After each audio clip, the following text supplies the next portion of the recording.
Hello everyone, कैसे हैं आप सभी। स्वागत है आप सभी का शक्ति एकेडमी में। दोस्तों, आज की वीडियो में हम लोग बात कर रहे हैं बिहार शिक्षक भर्ती में अब जो प्रक्रिया चल रही है। काफ़ी सारे लोगों के, आप सभी लोगों के बहुत भर भर के कमेंट आए हैं कि सर मुझसे ये गलती हो गई, भाई मुझसे ये गलती हो गई, अब इसका क्या उपाय है। तो आप लोगों को मैं बारी बारी से जितने भी आपके प्रश्न खड़े हुए हैं सभी के आंसर देने का प्रयास करूंगा। लेकिन और साथ ही साथ बहुत बड़ा सवाल है कि सीटें कितनी भरी जाएंगी। अभी तक काफ़ी लोग बता रहे हैं कि 75%, मैंने भी अपने वीडियो में बताया आपको कि 75% सीटें भरी जाएंगी। और जो बीपीएससी के चेयरमैन हैं उनका भी कहना था 75% सीटें भरी जाएंगी या फिर 100% सीटें भरी जाएंगी। 75% सीटें क्यों भरी जाएंगी भाई? अगर हम पीआरटी वाले हैं, जो आप लोग पीआरटी वाले हैं, तो हमें तो भाई ये पूरी सीटें चाहिए, हमें तो 100% सीटें चाहिए। क्योंकि अगर 75% सीटें भरी जाती हैं तो 20,000 लोगों को नुकसान हो जाएगा। तो हम लोग नुकसान तो नहीं चाहते हैं, तो हमको तो भाई 100% सीटें चाहिए। तो क्या 100% सीटें भरी जा रही हैं, यानी क्या प्रक्रिया चल रही है, मैं आपको आज पूरा डिटेल में बताने वाला हूँ, ठीक है। और जो भी है सारी की सारी मैं आपको लास्ट में कट ऑफ भी बताने वाला हूँ कि कट ऑफ कितनी, क्योंकि अब 100% सीटें भरने की संभावना है तो कट ऑफ इस बार कितनी जाने की संभावना। काफ़ी लोग कह रहे हैं कि 65 जाएगी, 70 जाएगी। सभी का मैं आज खंडन करने वाला हूँ कि और जो मैं बताऊँगा आप उसको बिल्कुल विश्वास कर सकते हैं। अगर आप करना चाहें तो बनना था। तो काफ़ी लोग आपको बताते हैं उल्टा सीधा कि भाई 80 जाएगी कट ऑफ। हलवा पेपर नहीं था, बहुत हार्ड था पेपर था, बीपीएससी ने कराया था। बीपीएससी कोई छोटी मोटी संस्था नहीं है, ठीक है। पीसीएस लेवल का एग्जाम कराती है बीपीएससी, और बीपीएससी ने टीचिंग का एग्जाम कराया था, तो बहुत हार्ड लेवल का पेपर आया था। और इतना हार्ड लेवल पेपर आया था कि 80 कट ऑफ जाने की कभी संभावना ही नहीं है, ठीक है ना। जो 50% नंबर भी जिसके आ जाएंगे ना, 50%, 40%, 45% नंबर भी जिसके होंगे, तो भाई वो बिल्कुल मैं बता दे रहा हूँ उसको बिल्कुल आप मुंह मीठा कर लीजिए, ठीक है। क्योंकि बहुत आपका सॉलिड चांस है, क्योंकि बीपीएससी कोई हलवा पेपर नहीं कराती है। बीपीएससी बहुत तगड़ा, आप लोग एग्जाम दे के आए होंगे तो आपको भी पता होगा, ठीक है। बाकी तो काफ़ी सारे लोग आपको उल्टा सीधा बता ही रहे होंगे, ये जो आपके होंगे सर्कल वाले लोग, जिन लोगों को कुछ मतलब नहीं है कितनी कट ऑफ जानी है, लेकिन आपको उल्टा सीधा बिल्कुल बता रहे होंगे। तो मैं आपको आज बताने वाला हूँ। पहले तो मैं आपको बता दूँ कि कुल पद कितने हैं। कुल पद कितने हैं तो 80,000 आपको पता है पीआरटी में, ठीक है। तो शुरुआत करते हैं पहले यहाँ से, सीटें कितनी हैं। आप सभी का बहुत ज़्यादा प्रश्न आया कि सीटें कितनी भरी जाएंगी, 75% या 100%, 75% या 100%, ठीक है। तो दोस्तों, जो बीपीएससी के चेयरमैन हैं, बीपीएससी के चेयरमैन अतुल प्रसाद जी ने बोला है कि हमें कम से कम 75% सीटें फिल करनी है, कम से कम, ठीक है। अगर 100% फिल हो रही हैं तो 100% भी फिल करेंगे, लेकिन कम से कम 75% सीटें तो फिल करना ही है। क्योंकि आप सभी को मैं बता दूं कि जो एग्ज़ाम था वो बहुत टफ था, बहुत हार्ड था, इसलिए आयोग को भी पता है कि 75% सीटें भरना मुश्किल हो जाएगा। 75% सीटें को भरना ही मुश्किल हो जाएगा, क्योंकि उतने लोग क्वालिफाई ही नहीं कर पाएंगे। तो उन्होंने स्पष्ट कहा है कि अगर हमें कम से कम 75% सीटें को फिल करना है, अगर 75% सीटें भी फिल नहीं हो पा रही हैं तो हम जो पासिंग मार्क्स हैं उसको भी 5% हम उसको कम भी कर देंगे, यानी कि 5% को आपको रिलैक्सेशन भी मिल जाएगा। लेकिन हमें कम से कम 75% सीटों को फिल करना ही करना है। लेकिन आप सोचें कि हमें 5% का रिलैक्सेशन मिल जाए, फिर भी 75% ना हो पाए, तो फिर हमें फिर से 5% का रिलैक्सेशन मिल जाए, तो भाई ऐसा नहीं होगा। आपको सिर्फ एक बार ही कम से कम 5% का रिलैक्सेशन भी मिलेगा अगर सीटें 75% से भी कम होगी। लेकिन उनका टारगेट है 75% कम से कम हो, लेकिन अगर 100% सीटें भी फुल हो रही हैं तो भाई सीधा सीधा मुद्दा है कि 100% सीटों को फिल करना है। 100% सीटों का मतलब क्या है? 100% सीटों का मतलब है 80,000, क्योंकि आप सभी को पता है कि 79,943 वैकेंसी थी, लगभग 80,000 पूरे पोस्ट थे। तो 100% सीटें फिल करी जाएंगी तो 80,000 पूरी पोस्ट, पूरी वैकेंसी, पूरे पद भरे जाएंगे। और 75% में 60,000, यानी कि सीधा सीधा 20,000 स्टूडेंट का नुकसान हो जाएगा अगर 75% सीटें फिल करी जाएंगी तो। लेकिन आयोग की तरफ से कोई गलती नहीं है। आयोग ने अपना पूरा बताया कि आयोग ने बोला है कि कम से कम 75% सीटों को फिल करना है, लेकिन ज़्यादा से ज़्यादा हम 100% सीटें भी फिल कर सकते हैं। अगर हमें योग्य स्टूडेंट, हमें योग्य अभ्यर्थी मिल जाते हैं तो हम पूरी 100% सीटों को फिल कर देंगे, ठीक है। तो मेन मुद्दा ये है। अब काफ़ी सारे लोगों को पता होगा, अब जैसे एक अभी न्यूज आई थी, आपको मैं साइड में दिखाता हूँ, आप इसको पढ़िएगा, मैं इसको डिटेल में समझा देता हूँ, ठीक है। आप न्यूज है, इसमें बोला है कि जो सफल अभ्यर्थी हैं, यानी कि जिनका अभी एग्जाम हुआ, एग्जाम के बाद रिजल्ट आएगा, एग्जाम के बाद रिजल्ट आएगा, और रिजल्ट आने के बाद जो सफल अभ्यर्थी हैं, जो जिनका सिलेक्शन हो जाएगा, तो उनको नियुक्ति प्रमाण पत्र दिया जाएगा, नियुक्ति प्रमाण पत्र दिया जाएगा। और नियुक्ति प्रमाण पत्र आपको दिया जाएगा कब? तो दिसंबर से जनवरी। कितना भी जल्दी कर ले आयोग या कितना भी जल्दी कर ले शिक्षा विभाग, कम से कम दिसंबर से जनवरी तक, मैंने बताया था कि दिसंबर से जनवरी तक ही जाएगा, ठीक है। तो जो नियुक्ति प्रमाण पत्र है वो आपको इस साल के लास्ट तक या फिर अगले साल के जनवरी के महीने में नियुक्ति प्रमाण पत्र मिल जाएगा लेने के लिए, अगर आप सेलेक्ट हुए हैं। और नियुक्ति प्रमाण पत्र आपको कहाँ पर मिलेगा? तो नियुक्ति प्रमाण पत्र आपको गांधी मैदान में मिलने वाला, गांधी मैदान में आपको बाकायदा सम्मानित किया जाएगा और आपका नियुक्ति प्रमाण पत्र दिया जाएगा, ठीक है। उन्होंने बोला है कि गांधी मैदान में बढ़िया कैंप वैम्प लगा के आपको बुलाया जाएगा, आपको सम्मानित किया जाएगा। और ठीक है, कितने लोगों को बुलाया जाएगा, कितने लोगों को बुलाया जाएगा? तो उन्होंने बोला है कि कम से कम 75% लोगों को बुलाया जाएगा, कम से कम 75% लोगों को नियुक्ति प्रमाण पत्र हम लोग वितरित करेंगे। अब कुल पद कितने थे? कुल पद थे 1,70,461, 1,70,461। आप देख पा रहे हैं 1,70,461 कुल पद थे। अब इसमें पीआरटी वाले भी थे और टीजीटी पीजीटी लेवल के भी थे, यानी कि सारी टोटल वैकेंसी थे 1,70,461।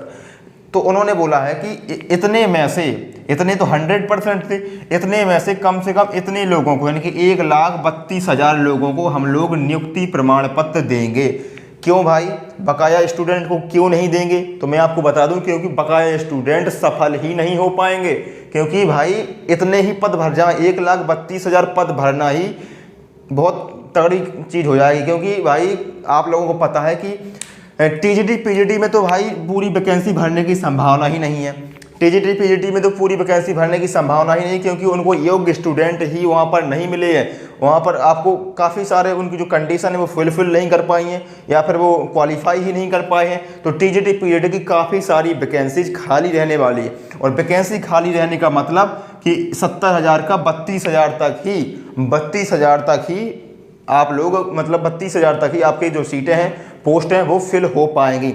और वैकेंसी जो आरक्षित वाली श्रेणी के हैं, जो आरक्षित श्रेणी की हैं, उनकी भी सीटें बहुत सारी खाली रहने की संभावना है, ठीक है। तो आरक्षित जो श्रेणी के लोग हैं, SC ST हैं, OBC हैं, या फिर किसी भी आरक्षित श्रेणी के लोग हैं, उनकी भी सीटें बहुत सारी खाली रहने की संभावना है। इसलिए जो पद 1,70,461 से 1,32,000 लोग ही क्वालिफाई कर पाएंगे, और इन्हीं लोगों को नियुक्ति प्रमाण पत्र दिया जाएगा दिसंबर से जनवरी के महीने में, गांधी मैदान में बुला करके सम्मानित किया जाएगा। अब यहाँ पर जो न्यूज़, जैसे ही न्यूज़ आती है कि 1,70,000 लोग तो पूरी वैकेंसी है और उसमें से 1,32,000 लोगों को नियुक्ति प्रमाण पत्र दिया जाएगा, जब से जो न्यूज़ निकल के सामने आ रही है, तो जो पीआरटी वाले स्टूडेंट थे, जो प्राथमिक वाले स्टूडेंट थे, वो बेचारे बहुत सेंसिटिव होते हैं, ठीक है, और जैसे बहुत सेंसिटिव होते हैं, और जैसे ही न्यूज़ निकल के आई तो उनको लगा कि हमारे 75% सीटों को फिल किया जाएगा, यानी कि हमारे 20,000 लोग, हमारे 20,000 पोस्ट कहाँ चली जाएंगी। तो भाई आपकी 20,000 पोस्ट कहीं नहीं जाने वाली हैं। आपके लिए तो यही प्रयास किया जाएगा कि आपकी कम से कम 75% और ज़्यादा से ज़्यादा आपकी 100% सीटें फुल की जाएं। लेकिन मुझे नहीं लगता है कि 100% सीटें फुल हो पाएंगी। क्यों भाई साहब, क्यों नहीं हो पाएंगी? क्योंकि एग्ज़ाम का लेवल इतना टफ था कि सबको क्रैक करना ही उसको बहुत मुश्किल हो जाएगा। क्योंकि आप सभी को पता है कि BPSC ने भी बोला है कि अगर 75% सीटें फुल नहीं हो पा रही हैं तो हम लोग 5% का रिलैक्सेशन भी देंगे, 5% की छूट भी देंगे। अब 5% का रिलैक्सेशन का मतलब है, 5% बहुत ज़्यादा हो जाता है, और 5% का रिलैक्सेशन किसको मिल सकता है? तो भाई जनरल की जो सीटें हैं, मैं बता दूं आपको, 80,000 अगर वैकेंसी है तो जो जनरल की सीटें हैं, जो जनरल के कैंडिडेट हैं, उनमें मेल कैंडिडेट और फीमेल कैंडिडेट, तो मेल की जो सीटें हैं वो हैं 15,947 और फीमेल में है 16,040। अब मेल और फीमेल की बात करूं तो मेल मतलब जो जनरल कैटेगरी के मेल और फीमेल हैं, इनको रिलैक्सेशन मिलने की उम्मीद 1% की नहीं है, क्योंकि इनकी जितनी सीटें हैं वो पूरी भर जाएंगी, 100% पूरी भर जाएंगी। क्यों, कैसे भर जाएंगी? क्योंकि इसमें जनरल तो फाइट करता है, इसमें OBC भी फाइट करेगा, इसमें SC ST भी फाइट करेगा, इसमें अदर स्टेट के कैंडिडेट भी फाइट करने वाले हैं। तो जो बिहार के लोग हैं और जो अदर स्टेट के लोग हैं वो सभी लोग इसमें फाइट करेंगे। तो जे मेल की और जे फीमेल की जनरल कैटेगरी की पूरी सीटें फुल हो जाएंगी। जनरल के कैटेगरी के लोगों को रिलैक्सेशन मिलने की उम्मीद बिल्कुल भी नहीं है और उनको मिलता भी नहीं है। तो जनरल की जो लोग हैं उनकी सीटें पूरी फुल हो जाएंगी। फिर मैं बात करूं जो ओबीसी के हैं, यानी कि जो ओबीसी के हैं या फिर जो भी अदर कैटेगरी के हैं, जो भी अदर कैटेगरी के हैं, ठीक है। अब अदर कैटेगरी के जितनी भी सीटें हैं उसमें तो सिर्फ बिहार के लोगों को ही फाइट करना है। अदर कैटेगरी के जितने भी सीटें हैं उसमें सिर्फ और सिर्फ बिहार के लोगों को ही फाइट करना है। तो इसमें सीटें खाली रहने की संभावना है, ठीक है। जो अदर कैटेगरी के लोग हैं उसमें मात्र आपके बिहार के लोगों को ही फाइट करना है। तो इसमें सीटें खाली रहने की संभावना है। अगर ज़्यादा सीटें खाली रहती हैं तो उन्होंने बोला कि हम 5% का रिलैक्सेशन भी आपको देंगे, जिससे ज़्यादा से ज़्यादा संख्या में सीटें भरी जाएं। कम से कम तो 75 तो भरनी ही भरनी है और ज़्यादा से ज़्यादा हमें 100% सीटें भी फिल करनी है। तो जो अदर कैटेगरी के लोग हैं उनकी कट ऑफ बहुत कम होने वाली है। जो लोग कहते हैं ना कि 80 जाएगी कट ऑफ, 70 जाएगी कट ऑफ, 65 जाएगी कट ऑफ, उनके लिए मैं बता रहा हूँ, ठीक है। आप लोगों को भरोसा नहीं हो रहा है क्योंकि बीपीएससी भाई छोटा मोटा एग्जाम नहीं है। बीपीएससी ने एग्जाम लिया है, बहुत तगड़ा एग्जाम था। और सबसे बड़ी बात सीटेट का जो एग्जाम अभी हुआ है, आप लोगों को भी पता है कितने लेवल का एग्जाम हुआ था। बहुत बड़ा अच्छा एग्जाम आया था। और उसमें भी जो एपरिंग वाले स्टूडेंट थे, यानी कि जिन्होंने बीपीएससी का एग्जाम तो दे लिया लेकिन सीटेट का एपरिंग भर दिया, अब सीटेट का एग्जाम दिया और सीटेट में भाई साहब किसी को पेडागोजी नहीं बनी, किसी को ईवीएस में दिक्कत हो गई, किसी को मैथ में दिक्कत हो गई, किसी को हिंदी संस्कृत में दिक्कत हो गई, लैंग्वेज में दिक्कत हो गई, तो वो सीटेट ही क्वालिफाई नहीं कर पाए। अब सीटेट ही क्वालिफाई नहीं कर पाए तो बीपीएससी में आप लोगों के लिए कोई उम्मीद भी नहीं है, जो लोग सीटेट में फेल हो गए। इसलिए कट ऑफ और कम जाने वाली है। अभी मैं बता रहा हूँ कट ऑफ आपको कितनी जाने वाली है, ठीक है। सारा बताऊँगा कट ऑफ आपकी कितनी रहने वाली है। तो सीटेट में भी काफ़ी सारे लोग फेल हो गए। अब मैं तब बता दूं कि जो अदर स्टेट के हैं उनको सीटेट में कितने नंबर चाहिए। सबसे बड़ा प्रश्न है कि जो अदर स्टेट के हैं उनको सीटेट में पास होने के लिए भाई साहब 90 नंबर चाहिए, 90। यानी कि क्योंकि आप जनरल कैटेगरी में काउंट हो रहे हैं, तो आपको सीटेट में 90 नंबर आपके होने चाहिए। अगर आपके 90 नंबर से कम है, यानी कि 89 नंबर है, 88 नंबर है, बिल्कुल रडार पे हैं आप, 88-89 नंबर है, तो फिर आपका यहाँ भी कुछ नहीं होने वाला है, ठीक है। तो अदर स्टेट के काफ़ी लोग जिनके 90 नंबर से कम आए होंगे वो तो वैसे ही बाहर हो जाएंगे, ठीक है, क्योंकि उनके पास सीटेट का सर्टिफिकेट ही नहीं होगा। और काफ़ी सारे लोग तो डॉक्यूमेंट वेरिफिकेशन में भी बाहर हो जाएंगे, क्योंकि उनके पास उचित प्रमाण पत्र ही नहीं होगा। जो प्रमाण पत्र उनको चाहिए होगा वो प्रमाण पत्र भी उनके पास नहीं होगा। तो काफ़ी सारे लोग डॉक्यूमेंट वेरिफिकेशन में बाहर हो जाएंगे, काफ़ी सारे लोग सीटेट में बाहर हो जाएंगे, काफ़ी सारे लोग डीएलएड में जो एपरिंग वाले हैं और जिनकी डीएलएड में बैक लग जाएगी। कल मैंने एक वीडियो बताया था तो उसमें बोल रहे थे, काफ़ी लोग कमेंट कर रहे थे कि सर डीएलएड में कौन फेल होता है, डीएलएड में किसकी बैक लगती है। तो भाई साहब पता करना आप कि डीएलएड में भी काफ़ी सारे लोगों की बैक लगी हुई है इस बार, ठीक है। काफ़ी सारे कॉलेज में डीएलएड में भी बैक लगी है। तो जिनकी डीएलएड में बैक लग जाएगी वो भी बाहर, जिनका डॉक्यूमेंट वेरिफिकेशन में डॉक्यूमेंट में गलती पाई जाती है, डॉक्यूमेंट नहीं होता है उचित, उसमें भी बाहर, जिनके सीटेट में कम नंबर आए वो भी बाहर, ठीक है। तो कट ऑफ बहुत कम जाने वाली है। और जो अदर स्टेट के लोग हैं वो जनरल में काउंट होंगे, तो जनरल की सीटें पूरी भरने की उम्मीद है। लेकिन जो अदर कैटेगरी के हैं उनकी कम से कम कट ऑफ जाएगी। अगर आपका 50-55 नंबर आ रहा है ना, तो आप जनरल कैटेगरी में भी सेफ हैं। और आपका अगर 40 नंबर, तो मैं कम बता दूँ, 40 नंबर तो आपका अगर SC/ST कैटेगरी के, तो आप बिल्कुल 100% सेफ हैं, ठीक है। अभी मैं कट ऑफ आपको बताने वाला हूँ। उसके पहले हम लोग बात करते हैं, आपका एक बहुत बड़ा प्रश्न खड़ा हुआ था कि दक्षता और पात्रता में गलती हो गई है। दक्षता और पात्रता में काफ़ी सारे लोगों की गलती हुई है, तो दक्षता और पात्रता का क्या उपाय है। कल मैंने एक वीडियो में आपको बताया भी था कि दक्षता और पात्रता के लिए आप स्पीड पोस्ट कर सकते हैं, आप स्पीड पोस्ट का सहारा ले सकते हैं, जिसको आपको एडिट करने का अवसर मिल जाए। लेकिन दक्षता और पात्रता में आप लोग ज़्यादा टेंशन मत लीजिए, ठीक है। ज़्यादा परेशान होने की जरूरत नहीं है आपको। अगर आपका हो गया तो हो जाने दीजिए, ठीक है। इसमें ज़्यादा परेशान मत होइए, क्योंकि जो भी आयोग होता है, जो भी लोग एग्जाम कराते हैं, वो लोग कहते हैं कि अगर आपकी फॉर्म भरने में कोई गलती हो जाती है तो उसको हम एक्सेप्ट करते हैं, लेकिन आपको एफिडेविट बनवाना पड़ता है। उसके लिए आपको अपनी गलती मंजूर करनी पड़ेगी, आपको एफिडेविट बनवाना होगा। तो अगर दक्षता पात्रता की गलती हो गई है तो पहले तो आप स्पीड पोस्ट का सहारा लीजिए, स्पीड पोस्ट कर दीजिए, फिर आप एफिडेविट भी इसके लिए बनवा सकते हैं। ठीक है, इसके लिए आप एफिडेविट भी बनवा सकते हैं, एफिडेविट भी आप इसके लिए जरूर बनवा लीजिएगा अगर आपसे गलती हो गई है। और कि अगर ओएमआर में कोई गलती हो जाती है, आयोग कहता है कि अगर ओएमआर में कोई गलती हो जाती है तो उसको मान्य नहीं किया जाता है। ठीक है, वो गलती आपकी मंजूर नहीं है। अगर ओएमआर में कोई गलती हो जाती है तो फिर वो गलती मान्य नहीं है, लेकिन अगर आपके फॉर्म भरते समय छोटी मोटी गलती हो जाती है तो उसको उसमें ज़्यादा परेशान होने की बात नहीं है।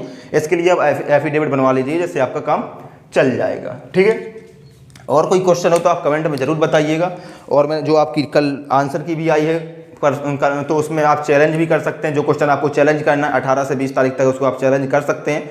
तो कोई क्वेश्चन आपको लगे कि हमें चैलेंज करना चाहिए तो उसको आप जरूर चैलेंज करिए। चैलेंज करने का जो चार्ज है वो 500 रुपये ईच क्वेश्चन है, यानी कि एक क्वेश्चन को चैलेंज करने का चार्ज 500 रुपये है। तो आपको जो क्वेश्चन चैलेंज करना है, अब मैं आपको एक बार बता देता हूँ कट ऑफ कितनी जाने वाली है भाई। कट ऑफ, क्योंकि काफ़ी सारे लोग कट ऑफ का इंतजार कर रहे हैं, तो भाई कट ऑफ बहुत कम जाने वाली है। मैं सीरियस बता रहा हूँ, मैंने आपको 2-3 वीडियो भी दिए हैं कट ऑफ के बारे में, और जितनी मैंने कट ऑफ बताई है उतनी ही जाएगी। ठीक है, क्योंकि मैं भी कहीं नहीं जाने वाला हूँ, मैं भी यही हूँ। अगर उतनी कट ऑफ ना जाए या उसके 1-2 नंबर आगे पीछे हो सकती है, उससे आपको लगता है कि 60 plus 70 plus 80 plus cut off चली जाएगी, तो भाई साहब उतनी नहीं जाएगी। मैंने अभी बताया कि बीपीएससी का एग्जाम है, बीपीएससी का एग्जाम है। ठीक है, और इतने सारे जीएस के ऐसे क्वेश्चन थे, मैथ के ऐसे क्वेश्चन थे, आपको पढ़ने में ही काफ़ी सारा टाइम लग जाता है। ठीक है, तो कट ऑफ बहुत कम होने वाली है। सीटेट में भी काफ़ी सारे लोग फेल हो चुके हैं, डॉक्यूमेंट वेरिफिकेशन में कुछ की गड़बड़ी पाई जाती है, डीएलएड में काफ़ी लोग फेल हो जाएंगे। तो जो अदर स्टेट यानी कि अदर कैटेगरी के लोग हैं, ओबीसी, ईडब्ल्यूएस और जो भी आप दिव्यांग वाले स्टूडेंट हैं, एक्स आर्मी वाले हैं, या फिर जिनके फ्रीडम फाइटर वाले हैं, उनकी कट ऑफ बहुत कम रहने वाली है। और मैं आपको बता देता हूँ सेफ स्कोर जनरल कैटेगरी का, सेफ स्कोर जनरल कैटेगरी का अगर आपको उससे ज़्यादा होगा या उतना भी होगा तो आप 100% अपने आप को श्योर बिल्कुल मान सकते हैं, कंफर्म मान सकते हैं। ठीक है, तो मैं आपको बताता हूँ कट ऑफ कितनी रहने वाली है। अगर आप जनरल कैटेगरी के हैं और या फिर आप अदर स्टेट के हैं, जनरल कैटेगरी के हैं या फिर आप अदर स्टेट के हैं, अगर आपके 55 प्लस नंबर हैं, 55 प्लस नंबर हैं, 120 में से 55 प्लस नंबर हैं, तो आप भाई साहब 100% श्योर हैं, 100% आपका सिलेक्शन कन्फर्म है अगर आपके 55 प्लस नंबर हैं। ठीक है, 55 प्लस। और जो फीमेल वगैरह हैं इनके 50 प्लस भी अगर नंबर है ना, तो वो बिल्कुल 100% आपका सिलेक्शन हो जाएगा अगर आपके 55 प्लस नंबर। अगर आपके 50-55 के बीच में है, अगर 51, 52, 53 वाले थोड़े रडार में है, जनरल कैटेगरी की बात कर रहा हूँ, 51, 52, 53 नंबर वाले को थोड़ा रिस्क हो सकता है, लेकिन इसके 55 या 55 प्लस नंबर हैं किसी भी कैटेगरी का, वो तो भाई साहब 100% उसका सिलेक्शन पक्का है। ठीक है, क्योंकि मैंने बताया कि आपका और 100% सीटें भरी जानी है, 100%। उनका लक्ष्य यही है कि 80,000 की 80,000 सीटें भरी जाएं। अगर 80,000 सीटें भरी जाती हैं तो जो अदर कैटेगरी के लोग हैं उनकी कट ऑफ में और कमी देखने को मिल सकती है, लेकिन जनरल की कट ऑफ 55 प्लस ही होगी। 55 नंबर आपके हैं, 54 नंबर आपके हैं, तो आपका सिलेक्शन कहीं नहीं जाने वाला, आपकी सीट आपको मुबारक है। लेकिन आप कोई भी गलती मत करिएगा, डॉक्यूमेंट वेरिफिकेशन में कोई गलती मत करिएगा। ठीक है, और मैंने जो भी आपके डाउट थे मैंने बारी बारी से बताए। अगर आपको वीडियो पसंद आए तो भाई आप देख सकते हैं पसीना आ चुका है पूरा, तो इस पसीने की सिर्फ एक ही कीमत है, इस पसीने के लिए आप सिर्फ सब्सक्राइब कर दीजिए, ज़्यादा से ज़्यादा संख्या में लोग सब्सक्राइब करिए, क्योंकि बहुत सारी गर्मी है। गर्मी में भी मैंने आपको जो भी डिटेल है पूरी डिटेल आपको बताने के प्रयास किया। फिर भी आपका कोई डाउट रह जाता है तो कमेंट में डाउट अपना ज़रूर शेयर कर दीजिएगा। मिलते हैं अगले वीडियो में, और परेशान मत होइए दोस्तों। अगर आपको छोटी मोटी गलती हो जाती है, आपका आधार कार्ड में नाम गलत हो गया, आपकी मार्कशीट में नाम गलत हो गया, आपने कुछ गलत अपलोड कर दिया, उसके लिए आप एफिडेविट बनवा लीजिएगा। एफिडेविट कैसे बनवाना है? एफिडेविट आपको नज़दीकी कोर्ट, जो भी आपके नज़दीकी कोर्ट है या फिर नज़दीकी तहसील, मेरी मानिए तो तहसील से बनवा लीजिएगा, जल्दी बन जाएगा। तो नज़दीकी तहसील से आप एफिडेविट बनवा लीजिए, कोई भी छोटी मोटी गलती है तो, क्योंकि अगर आपके फॉर्म फिल करते समय कोई भी गलती हो जाती है तो इतना बड़ा इशू नहीं है, आप एफिडेविट से आपका काम चल जाएगा। बस आपकी ओएमआर में ज़्यादा कोई गलती नहीं होनी चाहिए। और जो लोग कह रहे हैं कि ओएमआर पर हमें संशय है, ओएमआर में छेड़खानी हो रही है, तो भाई साहब ऐसा कुछ नहीं होता है, क्योंकि आपने ओएमआर में गोले भर दिए हैं, अब उसका क्या होगा? कुछ नहीं होगा। ठीक है। तो OMR से आप परेशान मत होइए, आपका रिजल्ट भी जल्दी आ जाएगा और आपका नियुक्ति प्रमाण पत्र भी दिसंबर से जनवरी के बीच में आ जाएगा। बहुत ज़्यादा गर्मी हो गई है, तो आप वीडियो को करिए लाइक और चैनल को करिए सब्सक्राइब, ठीक है। मिलते हैं अगले वीडियो में, तब तक के लिए धन्यवाद। अपना ध्यान रखिए और परेशान बिल्कुल मत होइए।